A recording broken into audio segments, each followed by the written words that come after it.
Estimado, en esta oportunidad veremos aspectos clínicos de los trastornos del equilibrio ácido-base. Los objetivos de la clase principalmente son que podamos repasar los mecanismos generales que generan trastornos en este equilibrio, que puedan reconocer correctamente los trastornos primarios del equilibrio ácido-base, así como sus principales etiologías y principios de su manejo terapéutico, y también que puedan reconocer correctamente los trastornos mixtos del equilibrio ácido-base, con énfasis en una adecuada aproximación y manejos.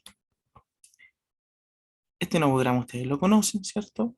El Angelman, el cual nos permite a nosotros visualizar los trastornos que ocurren en el equilibrio ácido-base, principalmente en relación, ¿cierto?, al pH, al bicarbonato plasmático y a la presión parcial de CO2.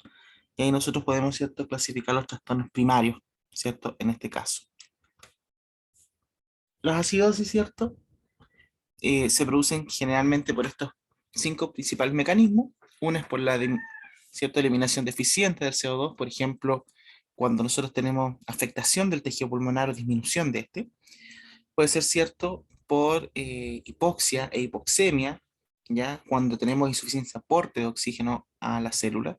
Por ejemplo, el caso más clásico es el paro cardiorrespiratorio, pero también cierto la sepsis, o en el alumbramiento del neonato cuando se comprime el cordón umbilical, etc. Eh, Puede ser por producción anormal de ácido, lo que ocurre, por ejemplo, en la descompensación diabética aguda, en la descompensación alcohólica, cetoacidosis alcohólica, la cetoacidosis por ayuno, por ejemplo. Puede ser por insuficiente eliminación de ácidos no volátiles, ¿ya? Por ejemplo, cuando tenemos falla renal principalmente, o puede ser por desequilibrio electrolítico, ¿ya? Esto ocurre principalmente cuando hay pérdidas excesivas de bicarbonato, tanto por orina como por heces. Las consecuencias que tiene la acidosis o efectos sistémicos, principalmente la acidosis metabólica, son múltiples. Tienen que tomar en cuenta que todas estas manifestaciones van a depender de la severidad del cuadro y también del grado de disfunción en relación, ¿cierto?, a su velocidad de instalación. Y también obviamente dependen de la patología de fondo que lo está produciendo. Recuerden ustedes que todos estos trastornos no son una enfermedad propiamente tal, sino que son fenómenos y trastornos que ocurren dentro de la fisiopatología de entidades más grandes. Fíjense ustedes que podemos tener disminución del inotropismo con aumento del cronotropismo, venoconstricción con arteriodilatación, disminución del flujo renal hepático, disminución de sensibilidad miocárdica, catecolamina, es bien importante cuando tenemos acidosis profunda, disminuir el umbral de fibrilación y disminuir la función sinusal si la fibrilación se establece. Ya siempre está este riesgo de, o miedo de las complicaciones cardiovasculares mayormente, las cuales siempre han estado en discusión porque provienen más que nada de estudios fisiológicos. ¿Cierto? A nivel de sistema nervioso central podemos tener un aumento del flujo sanguíneo cerebral, lo cual puede obviamente ayudar o contribuir a la generación de una hipertensión intracraneana, aumenta la descarga simpática, disminuye la respuesta a catecolamina circulante y disminuye el metabolismo cerebral. Del punto de vista, cierto, respiratorio, podemos tener un aumento del volumen minuto, disnea, disminución de la contractilidad del diafragma o fatigabilidad muscular. Desde el punto de vista metabólico general, ¿cierto? Podemos tener una disminución de metabolismo anaerobio en general, hipercalemia, hiperfosfemia, aumento del catabolismo proteico y aumento en la tasa metabólica en general. O sea, hipercatabolismo, hipermetabolismo. Dentro de las manifestaciones clínicas que ustedes van a ver, desde el punto de vista más semiológico, esto va a estar muy relacionado, como yo les dije, a la velocidad de instalación y a la profundidad del trastorno, ¿ya? Esto ustedes revísenlo, ¿cierto? Fíjense que es bien inespecífica las manifestaciones. Podemos tener desde alteraciones de conciencia, clásicamente, ¿cierto? Esta hiperventilación compensatoria, la respiración de Kussmaul. Eh, por lo tanto, dependiendo, ¿cierto?, de la profundidad del trastorno, si está compensado o no, nosotros vamos a empezar a ver todos estos tipos de manifestaciones. Y si es crónica, obviamente ya empezamos a tener afectaciones crónicas, como por ejemplo las enfermedades óseas asociadas, que es típico, por ejemplo, la acidosis asociada a la enfermedad renal crónica, ¿ya? Desde el punto de vista de las alcalosis, estas se pueden producir o por un aporte de sustancias alcalinas, ya sean ingeridas o inyectadas, por pérdida de hidrogeniones, ¿ya? Y también, ¿cierto?, por hiperventilación. Las manifestaciones, ¿cierto? Van a depender mucho también de la velocidad de instalación y de la profundidad del trastorno.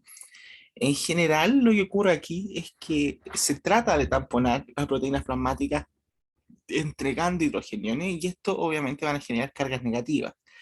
Eh, por ejemplo, acá tenemos por ejemplo, altos tipos de alteraciones, fíjense ustedes, parestesias, calambres, tetania asociada, y en general se produce, ¿cierto? Básicamente por la hipocalcemia en forma secundaria, que se produce, por ejemplo, por la unión del calcio, este calcio iónico, ¿cierto? Libre, a las proteínas plasmáticas que empiezan a tener mayor superficie con carga negativa, ¿ya? O producto, obviamente, que entregaron más hidrógeno al medio. Ya, hay aumento de la excitabilidad, ¿cierto? Mioneural, y eso llega clásicamente, por ejemplo, a que se produzca la tetania, el Chebyshev-Turso como signo, etcétera. Pero tenemos, ¿cierto? También otras alteraciones como la hipoventilación, alteración a nivel renal. Puede haber, obviamente, compromiso sensorio cuando el trastorno es mucho más severo, entre otras manifestaciones. Ahora, importante, ¿cómo nosotros vamos a diagnosticar los trastornos ácido-base? ¿Ya? Lo primero que yo les voy a decir siempre es que ustedes tienen que considerar el contexto clínico, ¿ya? Hay situaciones clínicas que se asocian comúnmente a trastornos ácido-base que nosotros tenemos que tomar muy en cuenta, ¿ya? Los pacientes hospitalizados, ¿ya? En general, ustedes tienen que siempre tomar en cuenta que tienen uno o más procesos ácido-base ocurriendo en forma simultánea, ¿ya? Y tienen que prestar atención muy especial hacia el paciente está en contextos comunes, ¿ya? Presenta alteraciones gastrointestinales como vómitos, diarrea, alteraciones respiratorias, ¿cierto? Si está hiperventilando, si está cursando una infección respiratoria grave, si está con una encefalopatía hepática, por ejemplo, o está cursando con sepsis que lleva todo esto, ¿cierto? A compensación respiratoria, ustedes se lo tienen que imaginar, ¿ya? Por ejemplo, el punto de vista que esté hipoventilando, ¿ya? Lo más probable es que se asocie a alteraciones mioneurales, a depresión del sistema nervioso central, alguna infección respiratoria grave, una neumonía grave, ¿cierto? O a una época avanzada. ¿Ya? Y en el caso anterior, ¿cierto? La sepsis y la encefalopatía van a estar más asociadas a la hiperventilación. También, ¿cierto? Si están en contexto de alteraciones renales, ¿ya? Si está acusando una falla renal, si hay rabdomiólisis de por medio, o si hay una cetoacidosis de cualquier tipo, ¿cierto? Diabética, alcohólica, por ayuno, si hay asociado toxinas o fármacos que puedan estar implicados. Ustedes tienen que pensar cuál es el trastorno base más probable para ese contexto clínico, ¿ya? Y en ese contexto, posteriormente ustedes van a identificar el trastorno primario, ¿ya? Y eso lo van a hacer siempre obteniendo estos dos exámenes. Por favor, siempre que ustedes pidan gases, ¿ya? Sean arteriales o venosos en este caso para ver el trastorno ácido base, ustedes agréguenle los electrolitos plasmáticos, siempre, ¿ya? ¿Por qué se lo digo? Porque los clínicos en general pueden pasar por alto o diagnosticar equivocadamente un determinado trastorno ácido base si nos basamos exclusivamente en la gasometría arterial o venosa, ¿ya? Es fácil pasar por alto los trastornos mixtos, ¿ya? Sobre todo cuando los valores de electrolitos plasmáticos no se van a tomar en consideración. Y para determinar el valor, este trastorno primario, ¿cierto? Vamos a necesitar el pH, evaluarlo, ¿cierto?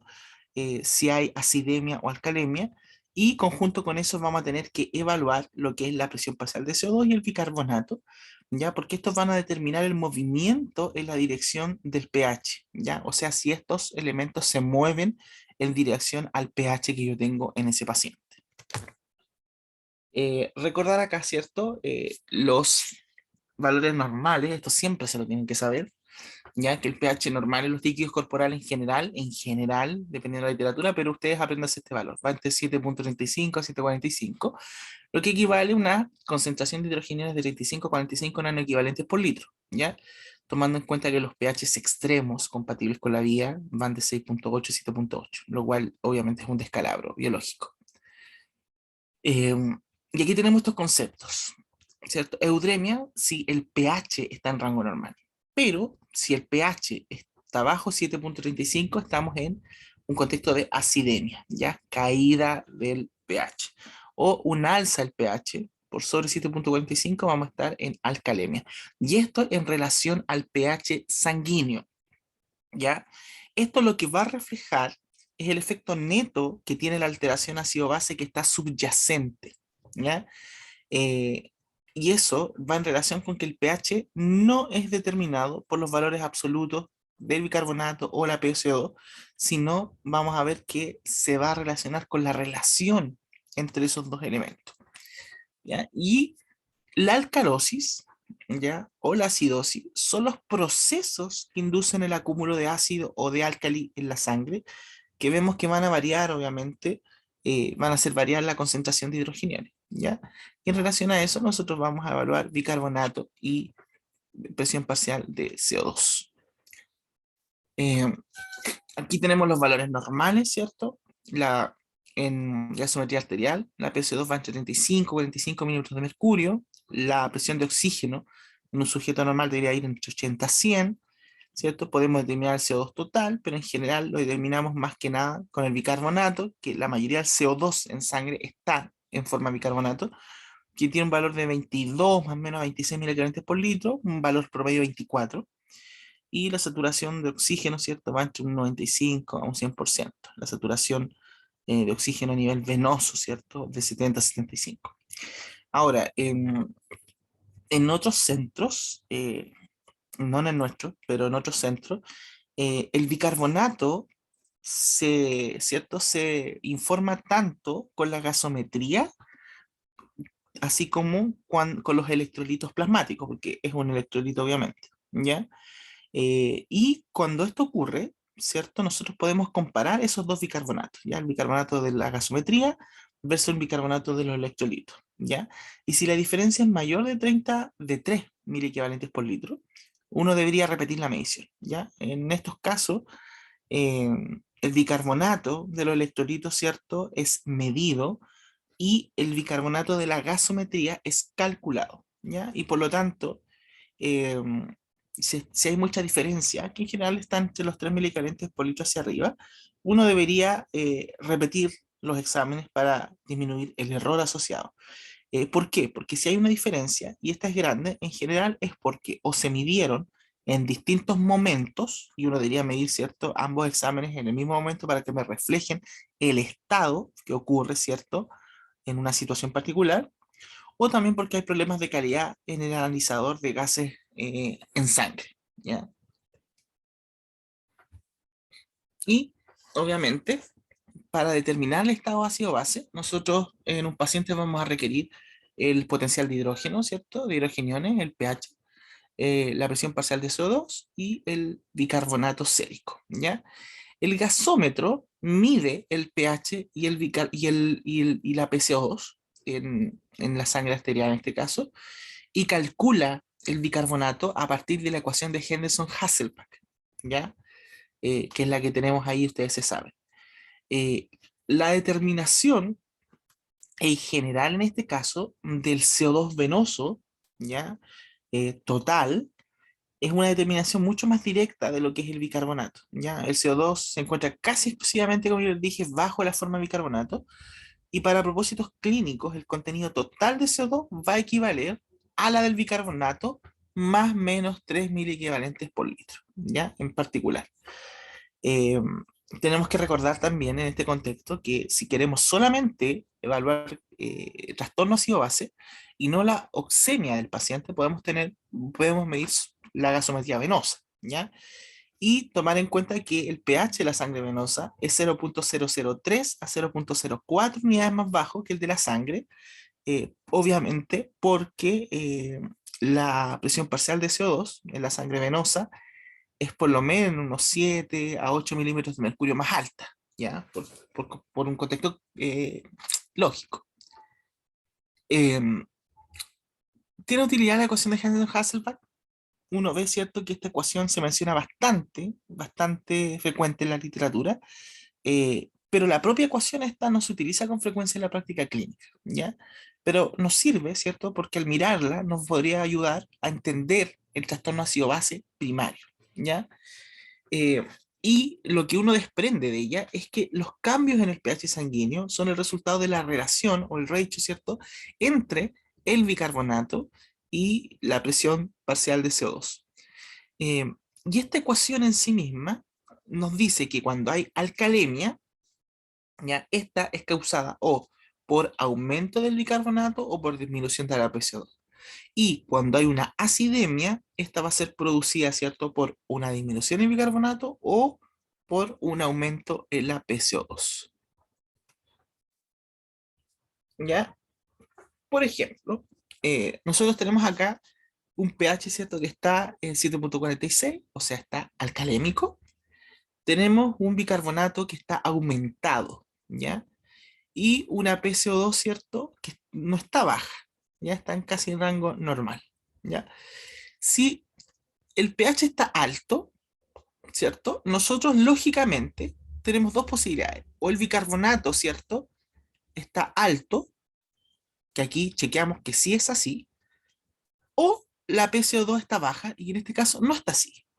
Por lo tanto, ¿a qué le echamos la culpa? Al bicarbonato, o sea, al trastorno de tipo metabólico. ¿Qué tenemos? Una alcalosis metabólica primaria, ¿ya? Para que ustedes empiecen a reconocer.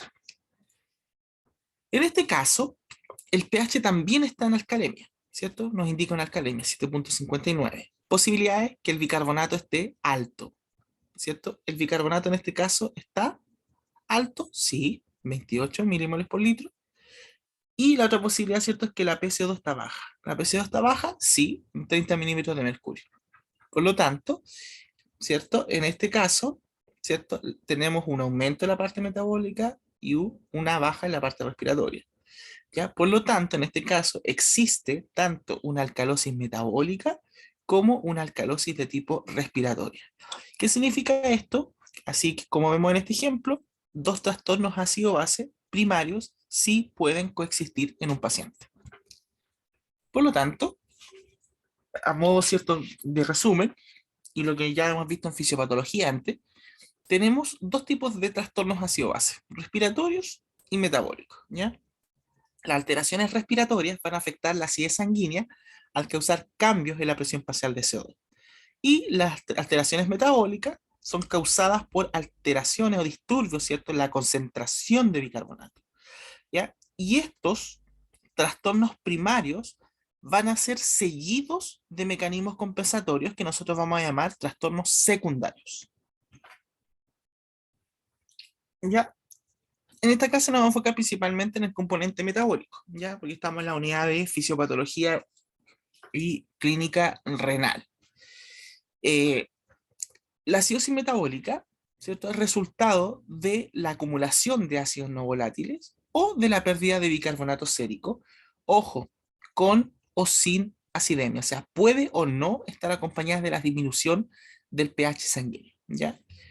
Esto va a generarse principalmente por aumento de la producción endógena de ácidos, por ejemplo, aumento del lactato, por pérdida excesiva de bicarbonato, ¿ya? Por ejemplo, el caso de las diarreas, puede ser por acumulación de ácidos endógenos, por ejemplo, en el caso de la falla renal, o por aporte exógeno de ácido, lo típico que ocurre en la intoxicación por salicilato, ¿ya?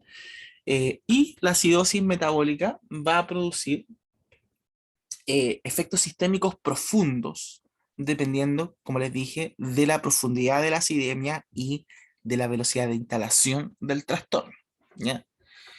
Y tenemos, ¿cierto?, una división de estas acidosis metabólicas que nos sirve para propósitos de acercarnos a la causa y al manejo, que es dependiendo, ¿cierto?, del anión GAP. Y el anión GAP, ¿cierto?, nosotros lo vimos bien en fisiopatología. La acidosis metabólica con anión GAP elevado, ¿ya? En general obedecen a adición de ácidos libres, ¿cierto?, libres de cloruros a la sangre, ¿ya?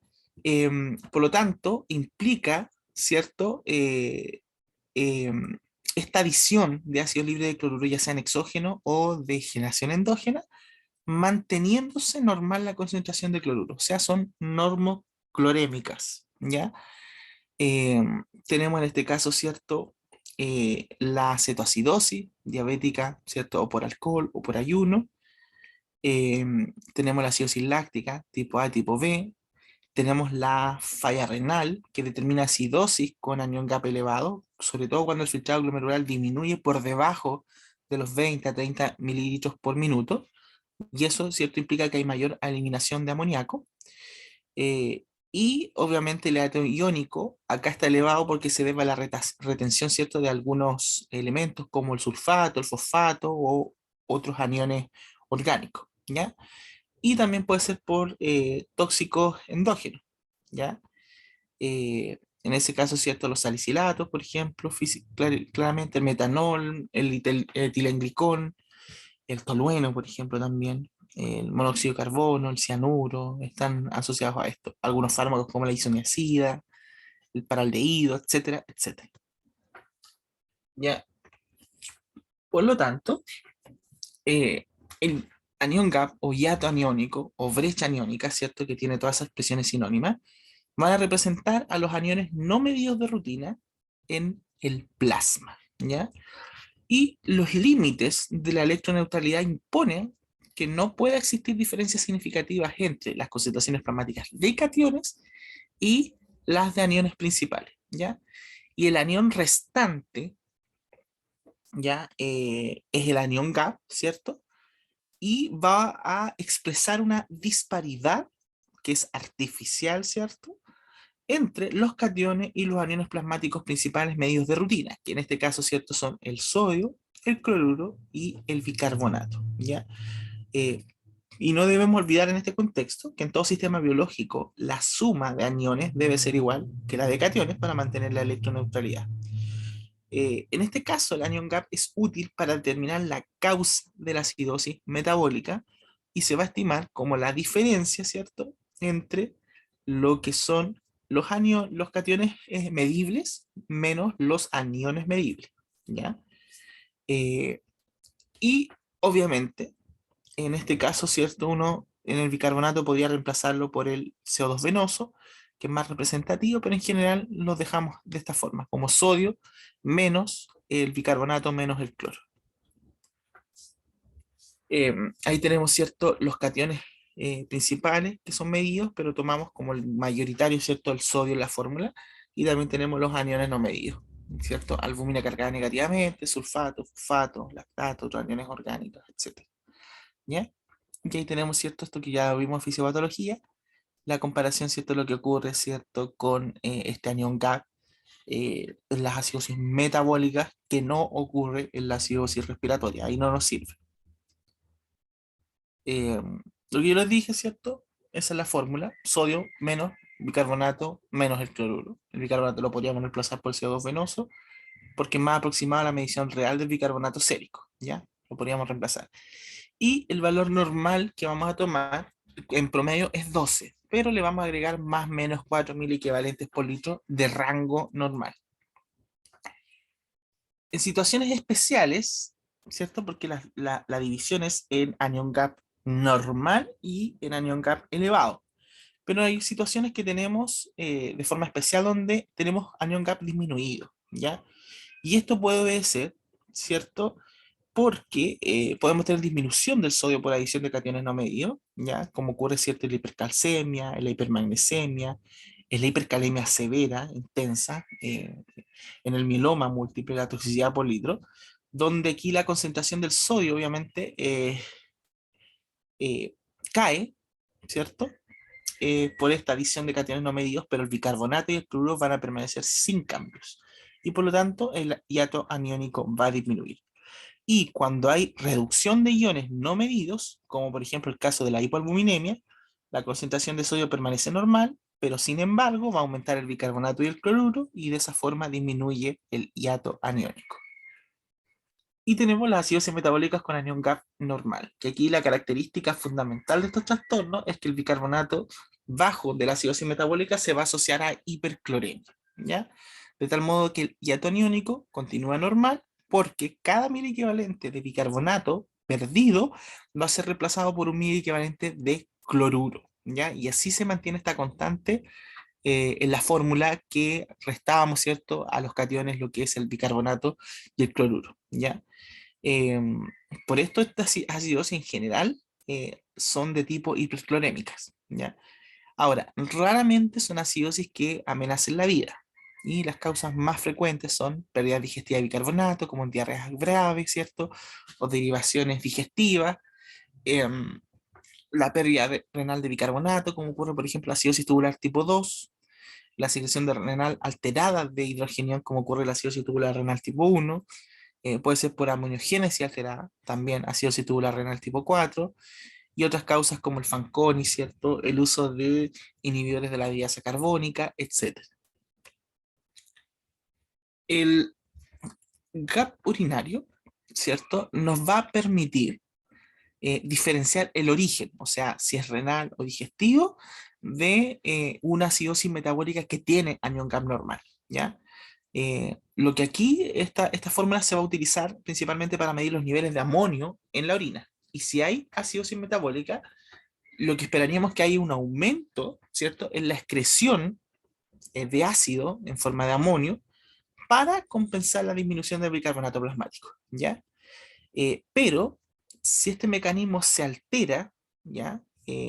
Por ejemplo, en la acidosis tubular renal principalmente, debido a un efecto de la excreción urinaria de amonio, obviamente nos va a dar un valor alterado.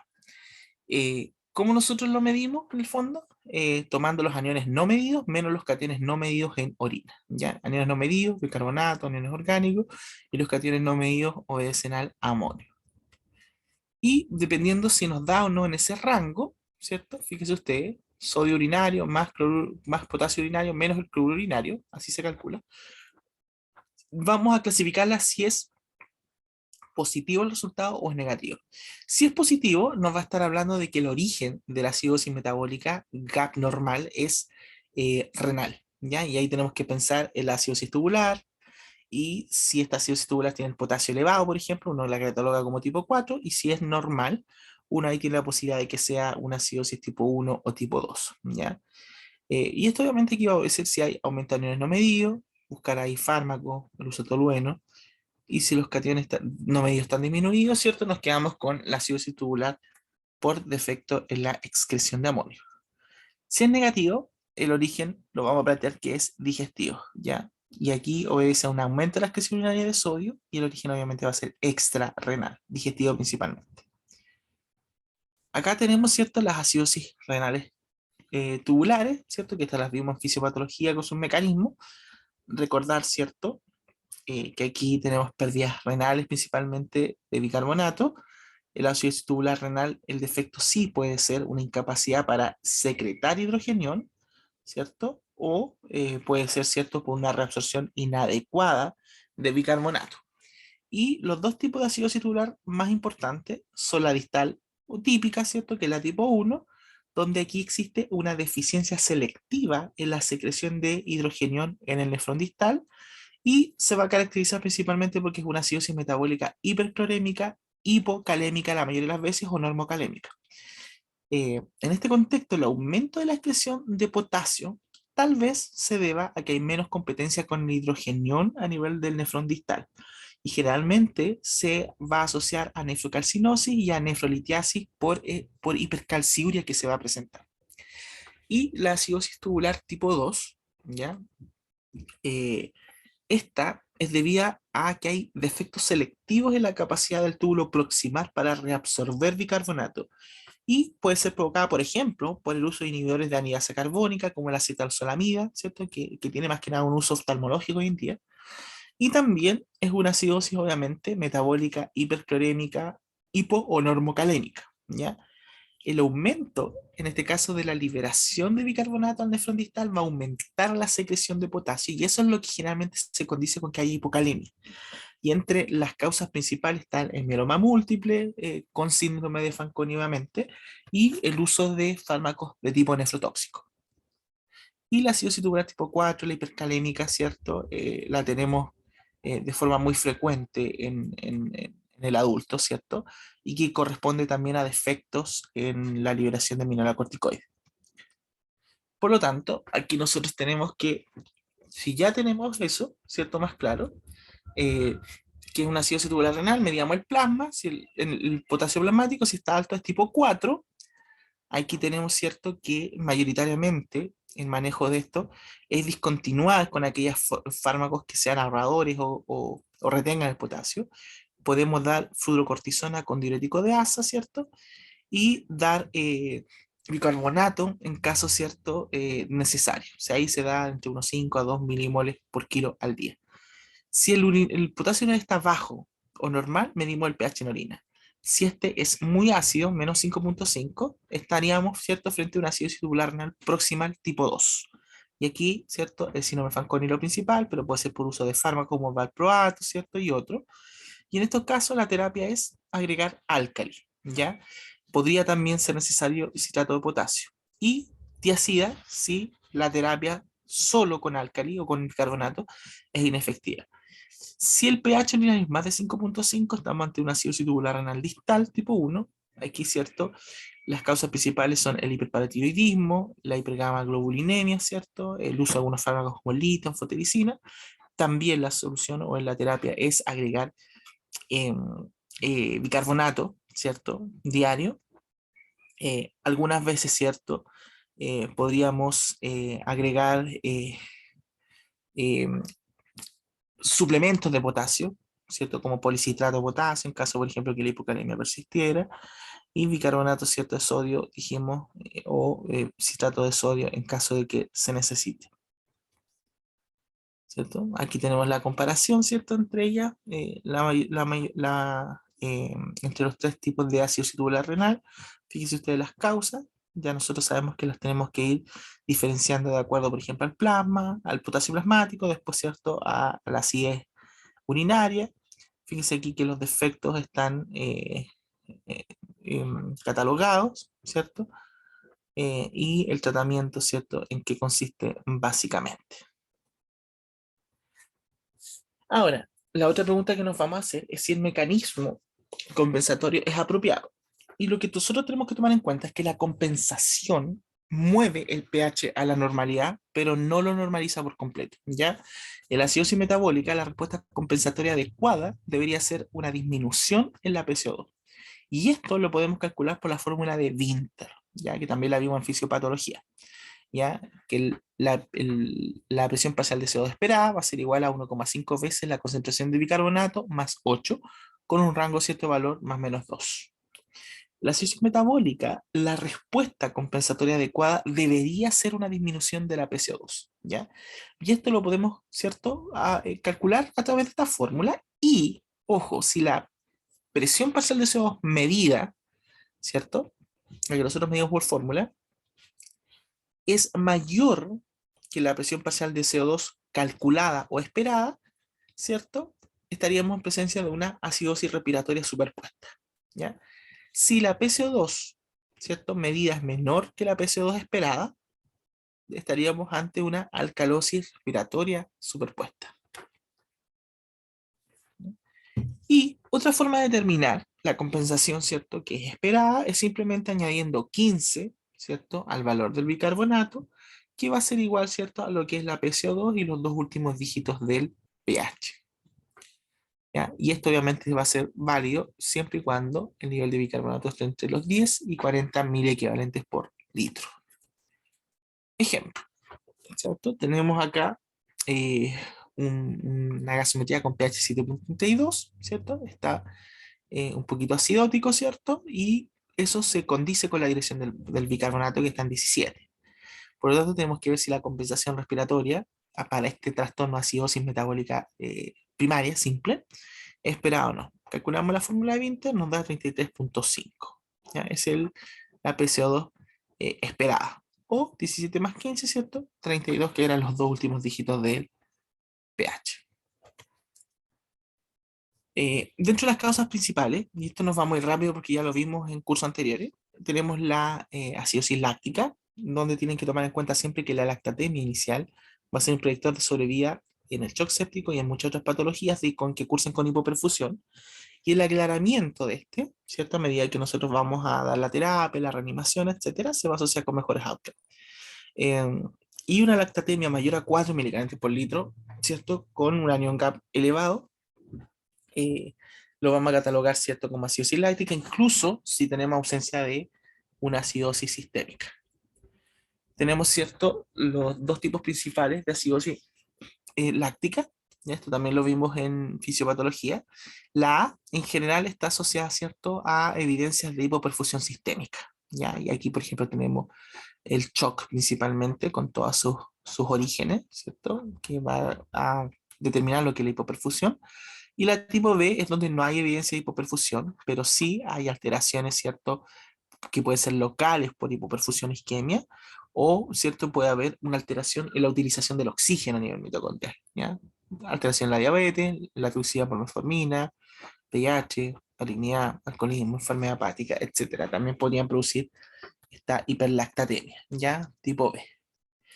Aquí nosotros, ¿cierto? Esto se los voy a dejar ahí para que ustedes lo revisen, de cómo nosotros nos aproximamos al origen de la acidosis láctica. Fíjense ustedes que aquí uno lo primero que hace es evaluar la hipoperfusión tisular y obviamente, ¿cierto? Restaurar una perfusión adecuada y evaluar si hay isquemia local, ahí tienen las posibilidades.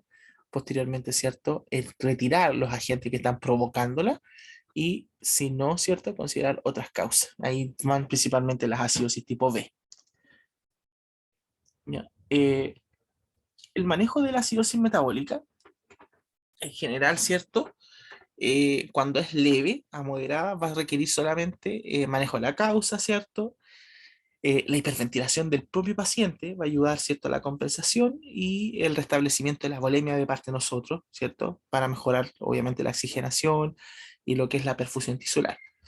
Eh, para, en general, el tratamiento de la acidosis metabólica, nosotros tenemos opciones que podemos ocupar de forma secuencial, ¿cierto? Dependiendo de la severidad del cuadro, ¿ya?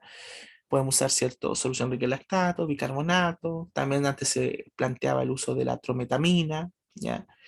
Eh, hay que tomar en cuenta algunos aspectos que si bien nosotros tenemos que manejar la causa etiológica, en algunas ocasiones vamos a tener que recurrir al bicarbonato de sodio, ¿ya? Y esto de bicarbonato de sodio, ¿cierto? Lo que tenemos que tomar en cuenta es que es un agente que obviamente es alcalinizante, sirve para la reposición de electrolitos, en este caso va con sodio, ¿ya? Eh, y lo que sí tenemos que tener en cuenta es que no deberíamos usar la acidosis láctica, así también, ¿cierto? Como la acetoacidosis, eh, la acidosis metabólica leve moderada, ¿cierto? Asociada a hipovolemia, etcétera, porque tenemos que tomar en cuenta que aquí el bicarbonato está reemplazado por otro anión orgánico. Por lo tanto, si nosotros removemos el estímulo que lleva a la producción del lactato, ¿cierto? Y eso es tratando la enfermedad de base, nosotros vamos a permitir que el proceso oxidativo vaya a metabolizar el lactato que se está acumulando y se genere bicarbonato, y con eso se va a corregir la acidosis. Por eso, si nosotros utilizamos bicarbonato, ¿ya? Solamente deberíamos hacerlo cuando la acidosis metabólica es grave, ¿ya? Y para controlar en forma muy aguda una acidemia que sea muy profunda, porque con eso, por ejemplo, evitamos más que nada los efectos perjudiciales fisiológicos que tiene una acidemia profunda, como por ejemplo la disminución de la contractilidad miocárdica, ¿ya? Eh, y obviamente lo que estamos haciendo con esto, ¿cierto? Es eh, vía intravenosa, ¿cierto? Incrementar de forma inmediata lo que es el bicarbonato plasmático, este buffer. Con eso nosotros, ¿cierto? Cuando administramos logramos tamponar el exceso de hidrogeniones, elevamos el pH y de esa forma revertiríamos las manifestaciones clínicas inmediatas, ¿ya? ¿Qué indicaciones tiene en general? Situaciones severas, una acidosis metabólica severa, el paro cardíaco también a veces también lo podríamos administrar cuando la acidosis es muy profunda, obviamente.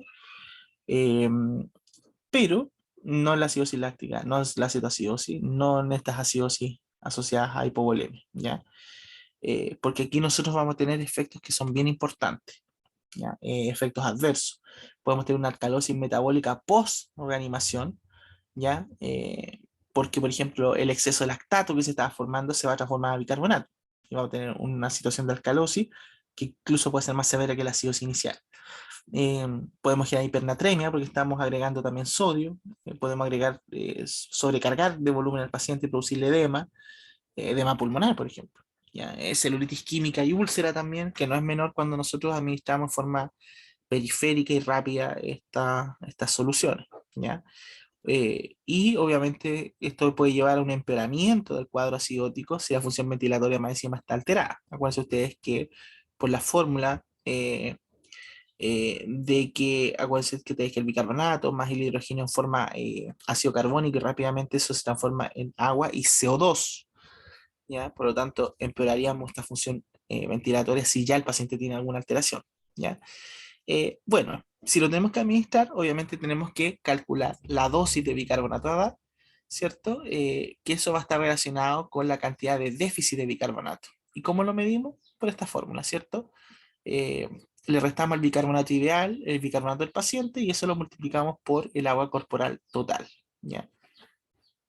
Y obviamente en este contexto, uno ahí calcula cuántos son los miliequivalentes que tenemos que administrar y uno debería administrar inicialmente la mitad de la dosis, ¿ya? Y el resto de la dosis la vamos a administrar en las siguientes 24 horas que quedan, ¿ya?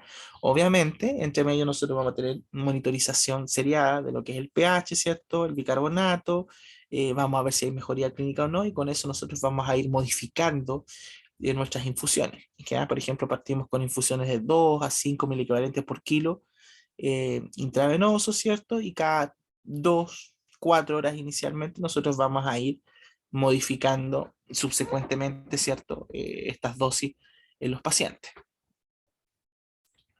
Tenemos, por ejemplo, estas presentaciones, ¿ya? En el bicarbonato que nosotros vamos a ocupar a nivel intrahospitalario, ¿cierto? Eh, la duración de la meditación tiene que ser entre 8 a 10 minutos, eso es súper importante para evitar alteraciones químicas en la dermis. Eh, Jamás deberíamos administrar bicarbonato si no tenemos asegurada la vía aérea y la ventilación, ya por efectos lógicos. Eh, Porque obviamente toda acción amortiguadora, el bicarbonato de sodio va a requerir que tengamos una ventilación adecuada, ¿ya? De modo así que el dióxido de carbono, ¿cierto? Que se forma a partir de la reacción entre el bicarbonato y el hidrógeno, lo podamos eliminar, ¿cierto? Porque si no, vamos a tener lo que es una acidosis paradojal. Eh, Obviamente, va a depender de la profundidad del nivel del déficit de bicarbonato. Cuando tenemos bicarbonatemias menores a 10, uno la piensa, ¿ya? Pero más de 10 no tiene ninguna indicación de usar bicarbonato, ¿ya? Por lo tanto, no usar de rutina en el uso, ¿cierto?, de las acidosis, ¿ya? A menos que haya inestabilidad cardiovascular, obviamente, pero si en general no, ¿ya? En pH de 7,1 hacia abajo también, recién ahí lo empezamos a plantear, ¿ya? Eso ustedes lo tienen que tener ahí para que sepan que las ampollas, ¿cierto?, que vienen al 4,2% me van a dar 5 equivalentes por 10 ml, la 7,5 me va a dar 8,92 equivalentes, así. Esta es la que más ocupamos, la de 8,4 nos da 10 equivalentes en 10 ml, ¿ya? Que es lo que tenemos que tener en cuenta cuando nosotros lo vamos a administrar. Lo que yo les dije, ¿cierto? Esto tiene efectos adversos, la alcalosis metabólica post recuperación, porque obviamente se está transformando en bicarbonato el exceso de estos aniones que teníamos, como el lactato, la hipernatremia, con sobrecarga de volumen, celulitis química, úlcera, hipocalcemia, la infusión alterada ventilatoria, ¿cierto? Como yo les dije, empeora lo que es la acidosis. Por lo tanto, hay que asegurar la vía aérea, ¿cierto? Y la ventilación para evitar la acidosis paradojal. Eh, el uso es controversial, obviamente, va a depender siempre de que la acidosis sea muy severa, por lo tanto no se debe usar de rutina.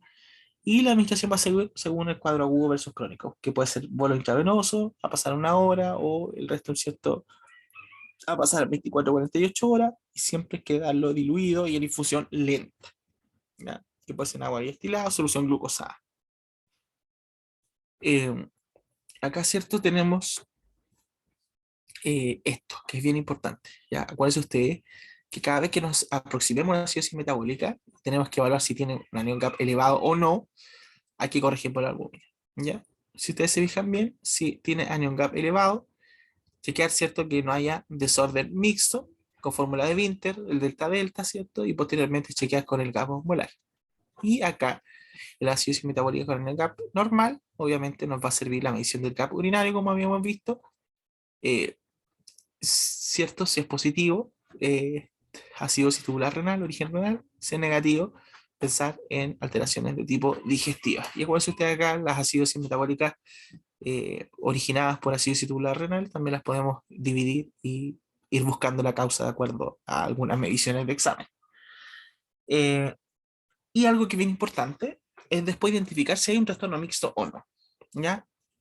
Tomando en cuenta, obviamente, que los trastornos mixtos son comunes en pacientes hospitalizados, ya que en general y a menudo las enfermedades involucran varios sistemas orgánicos, ¿ya?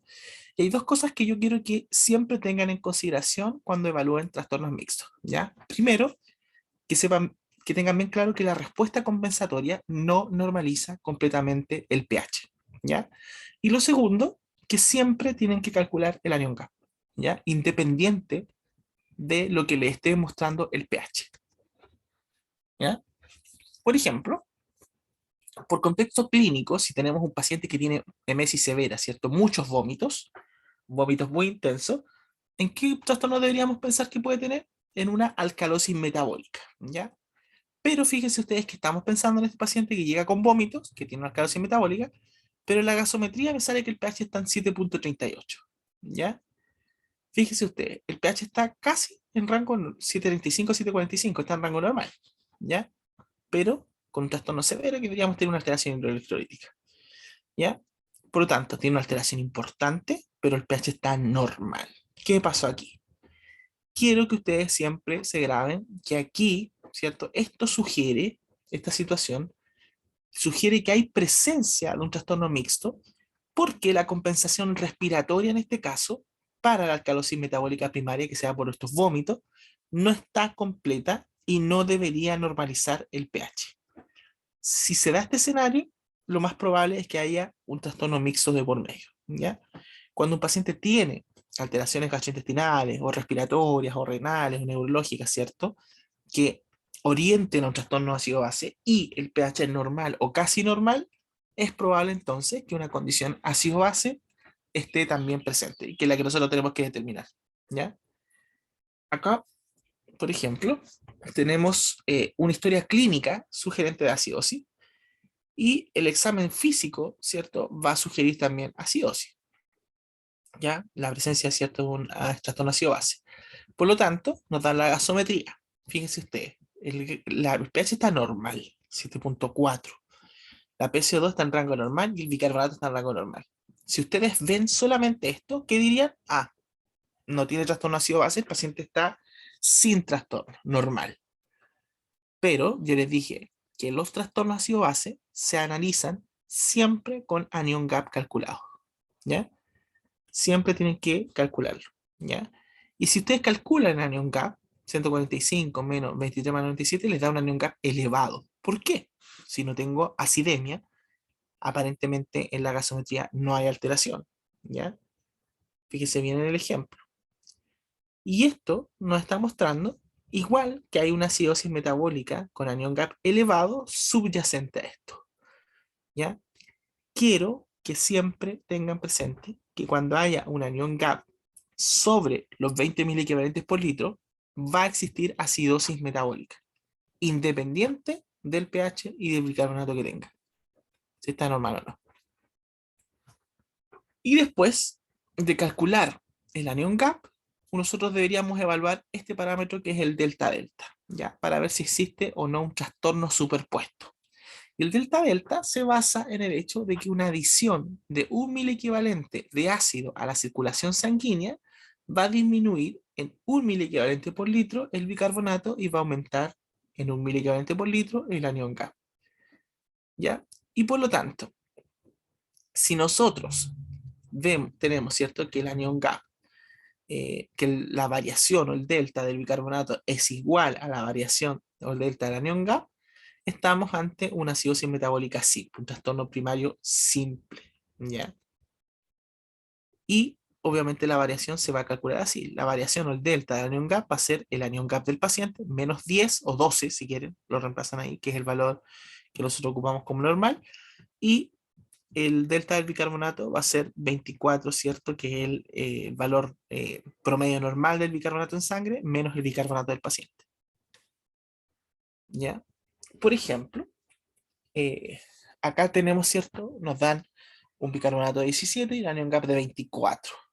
Vemos la variación del anion gap, el delta nos da 14 y el bicarbonato nos da 7.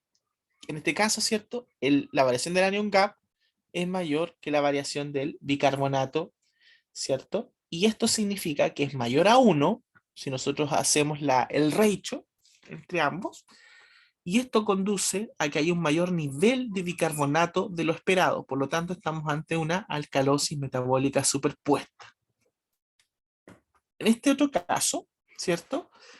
Tenemos que notar un bicarbonato de 14, un anión CAP de 15. Las variaciones, fíjense ustedes, están más cercanas, pero igual en este caso, la variación del anión CAP es menor que la del bicarbonato. O sea, el ratio entre ellos es menor a 1. Y esto va a conducir, ¿cierto?, a una mayor pérdida de bicarbonato, ¿ya? Y eso, obviamente, se va a condecir con que hay una acidosis metabólica con anión GAP normal o no GAP superpuesta a otra acidosis metabólica que, ¿cierto?, es con anión GAP elevado. O sea, estamos ante una acidosis metabólica mixta. Y recordar, ¿cierto?, que como compensación de estos trastornos primarios, ya tenemos que en la acidosis metabólica en particular, por cada disminución del bicarbonato en miligramos por litro, deberíamos tener una disminución en promedio de la PC2 entre 1.25 a 1.3 milímetros de mercurio. Y en la alcalosis metabólica, obviamente, ¿cierto? Por cada elevación de un equivalente vamos a tener 0,5 milímetros de mercurio más o menos, ¿cierto? Con ese rango de aumento de la PC2, o por cada 10 milicavalentes que se eleve, vamos a tener un aumento de 6 milímetros de mercurio. Si uno quisiera, ¿cierto?, tener una aproximación cuando nos enfrentamos a estos casos. En el caso de las acidosis respiratorias agudas, ¿cierto?, por un aumento de cada 10 milímetros de mercurio en la PCO2, vamos a tener un aumento de 1 milicavalente por litro, ¿cierto?, en el bicarbonato. Y lo podemos también calcular a través de esa fórmula. Pero cuando es crónica, por cada 10 milímetros de mercurio que sube la PCO2, obviamente tenemos una mejor compensación renal y por lo tanto tenemos un mayor aumento de bicarbonato, 3 a 4 milivalentes por litro. Ahora, si nosotros tenemos que hacer un reconocimiento clínico a grandes rasgos, ¿ya? Fíjense ustedes que tenemos un bicarbonato bajo. ¿Eso qué significa? Que estamos ante probablemente, ¿cierto?, una acidosis metabólica. Pero vemos el pH, y el pH está en acidemia, por lo tanto el bicarbonato va en dirección al pH. Estamos ante una acidosis metabólica. Pero si no, ¿cierto? Si tenemos bicarbonato bajo y estamos con alcalemia, estamos frente a una alcalosis respiratoria crónica. Y ahí, ¿cierto?, las causas son la hipoxemia, o porque hay alguna enfermedad pulmonar primaria, o porque hay una estimulación importante del centro respiratorio. Pero si estamos ante una acidosis metabólica, ¿qué hacíamos? ¿Cierto? Calcular la fórmula de Winters para ver la compensación respiratoria, ¿cierto? Y si la PCO2 es inapropiada, ¿cierto? Estamos ante un trastorno mixto, ¿se acuerdan? Pero si la PCO2 es apropiadamente baja, está dentro del rango esperado, estamos ante una acidosis metabólica simple. Y si estamos ante una acidosis metabólica simple, nosotros con los electrolitos plasmáticos vamos a medir el anión CAP y vamos a decir si esta acidosis tiene anión CAP elevado, por lo tanto estamos ante acidosis metabólicas normoclorémicas y ahí nos va buscando el checklist de las causas principales. Y si no, si está con anión CAP normal, estamos ante una acidosis metabólica hiperclorémica. ¿Ya? La alcalosis metabólica, aquí nos vamos a ir más rápido, es una de las anormalidades ácido-base más frecuentemente encontradas en la práctica clínica, y aquí obviamente la vamos a definir como un aumento, ¿cierto?, en la concentración plasmática de bicarbonato en forma primaria, ¿ya? Y obviamente, ¿cierto?, esto puede obedecer, ¿cierto?, a causas exógenas de base o pérdidas de hidrogeniones con o sin alcalemia, ¿ya? Esto es importante. Ahora, el aumento en el pH sanguíneo lo que va a hacer es que disminuya la ventilación alveolar, conduciendo obviamente a una hipercapnia secundaria, que es bien característica de este trastorno, ¿ya? De hecho, se ha estimado que la PCO2 aumenta alrededor de más o menos 0,7 mililitros de mercurio por cada miligramo por litro que aumenta el bicarbonato, ¿ya? Y las etiologías que genera este trastorno uno las podría dividir en alcalosis cloruro sensibles y alcalosis cloruro resistentes. Por lo tanto, en forma de reconocimiento tenemos en este caso un bicarbonato alto. Evaluamos el pH arterial. Si estamos con alcalemia en la misma dirección, tenemos una alcalosis metabólica primaria. Si está acidémico, este es un trastorno secundario y obedece, ¿cierto?, a una acidosis respiratoria crónica. enfermedad pulmonar primaria tenemos que buscar, depresión respiratoria central, alteraciones mioneurales, entre otras. Y si es una alcalosis metabólica, ¿cierto? Evaluamos la PC2 arterial y vemos si está inapropiadamente, ¿cierto? Alta, estaríamos en un trastorno mixto, y si está apropiadamente alta, aquí inapropiadamente puede ser baja o alta, pero si está apropiadamente alta, estamos ante una alcalosis metabólica simple. Y si es una alcalosis metabólica simple, ¿cierto? Evaluamos con la clínica, con el electrolito sérico, vemos si está en relación a una reducción severa de la velocidad de filtración glomerular, o, ¿cierto? Si estamos ante una hipocalemia, y aquí, ¿cierto? Vamos a ver si está normotenso arterial con un BEC contraído o si está hipercalémica, probablemente hipertenso arterial con un BEC expandido. ¿Ya? Aquí sí, si ustedes se fijan, nosotros vamos a evaluar con los electrolitos urinarios, ¿ya? En este caso es cloruro. Si está muy elevado, ¿cierto? Vamos a medir el potasio urinario en forma secundaria, pero si está bajo, ahí nosotros tenemos como posibilidad, ¿cierto? Los vómitos, las succiones gástricas, las fases postdiuréticos, ¿cierto? Después del uso de diuréticos de asa o de diuréticos distales, el adenoma velloso, el colon también lo puede producir, ¿cierto? Un estado post-hipercárnico también, o post-carga de álcali, pero si está elevado, ¿cierto? Medimos el potasio urinario, y si está bajo, probablemente estamos ante el abuso de laxante u otras causas que causan depresión importante del potasio. Y si es muy alto, obviamente estamos ante una fase, ¿cierto? Eh, Diurética, de diuréticos de asa o diuréticos distales, pueden ser síndrome de Bartter-Gitelman también aquí, aldosteronismo primario, Cushing, mineralocorticoides exógenos, aldosteronismo secundario, síndrome de Little, entre otras causas. ¿Ya? Y en términos de manejo, en las alcalosis clorosensibles, que estas suelen cursar con hipovolemia y cloruro urinario bajo, ¿ya? La base de tratamiento consiste en aportar cloro, ¿cierto? En forma de solución salina y hasta expandir el espacio extracelular y podríamos, ¿cierto? En caso necesario, agregar potasio, ¿ya? También se podría agregar en algunas situaciones, ¿cierto? Sobre todo en insuficiencia cardíaco-respiratoria, cetosolamida y diálisis en caso de insuficiencia renal, pero en las alcalosis clororesistentes, ¿ya? Que son menos frecuentes y se deben en este caso al aumento del efecto de la aldosterona. Aquí el tratamiento, ¿cierto?, de la alcalosis metabólica va a implicar la corrección de este hiperaldosteronismo, o sea, remover el exceso de mineralocorticoides, y eso lo podemos hacer con tratamientos más específicos, como por ejemplo, dar al paciente espirolactona, ¿cierto? Esplirenona, indometacida, milorida, o remover definitivamente que puede ser, por ejemplo, un tumor productor de estos mineralocorticoides, etc. Eso, muchachos.